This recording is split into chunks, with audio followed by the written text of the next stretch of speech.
फुले शाहू आंबेडकर यांनी मानवतावादी विचार प्रखरतेने मांडले। प्राध्यापक डॉक्टर मनोहर सिरसाट यांचं वक्तव्य। संविधानामुळे देश एकसंघ, मुख्य अभियंता डॉक्टर अनिल काठवे यांचं वक्तव्य।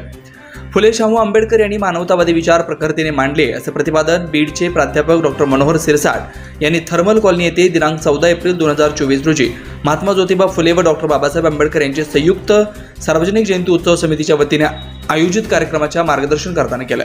अध्यक्षस्थानी परळी औष्णिक विद्युत केंद्राचे मुख्य अभियंता डॉक्टर अनिल काठवे होते। यावेळी विचार मंचावर उपमुख्य अभियंता अमित बनकर, प्रभारी हिम्मतराव अवचार, अधीक्षक अभियंता धनंजय कोकाटे, रोहिदास आव्हाड, कार्यकारी अभियंता सुरेश गर्जे, सतीश मुंडे, सुनील काळे, कार्याध्यक्ष महेंद्र रोडे, सचिव सचिन राऊत, शरद राठोड आदी उपस्थित होते। परळीहून अतुल्य महाराष्ट्र न्यूजसाठी अमोल सूर्यवंशी। तीन गोष्टींची आवश्यकता आहे। त्या तीन गोष्टी अत्यंत महत्त्वाच्या आहेत।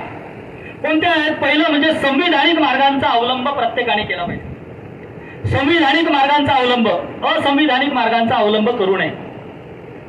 आज आपण पाहतोय की संविधानिक संस्था आहेत, संविधानिक मूल्य आहेत, त्याचीच मोडतोड करण्याची यंत्रणा आज आपल्या सभोवताली, आपल्या वर्तमानामध्ये आपल्याला पाहायला मिळते। बाबासाहेबांनी सांगितलेली गोष्ट आहे, संविधानिक मार्गाचा तुमच्या मागण्या, तुमचे हक्क, तुमचे अधिकार हे संविधानिक मार्गाने मागा। संविधानिक मार्गाने आपण मागितले पाहिजेत। तेव्हा या पद्धतीची भूमिका, लोकशाही अस्तित्वात येण्यासाठीची पहिली पूर्वअट जर कोणती असेल तर आपण सर्वांनी काय केलं पाहिजे? संविधानिक मार्गांचा अवलंब केला पाहिजे। संविधानिक मूल्य आपल्या जगण्यामध्ये आणली पाहिजेत। संविधानिक मूल्यांचा आपण सातत्याने विचार करत, आपण जसं मला सन्मान आहे तसा इतरांनाही आपण सन्मान दिला पाहिजे। ही संविधानिक मूल्य आहेत। लक्षात, मला जसा वाटतं माझा अनादर झाला तसं इतरांना देखील वाटू शकेल, आणि त्यासाठी म्हणून आपण माझ्यासोबत इतरांनी कसा व्यवहार केला पाहिजे हे जेव्हा विचार करायला लागतो तेव्हा मी देखील इतरांशी वागत असताना तो विचार केला पाहिजे। तेव्हा या पद्धतीची एक पूर्वअट, दुसरी अट सांगितली होती बाबासाहेबांनी, ती अत्यंत महत्वाची आहे। ती म्हणजे विभूती पूजेला विरोध।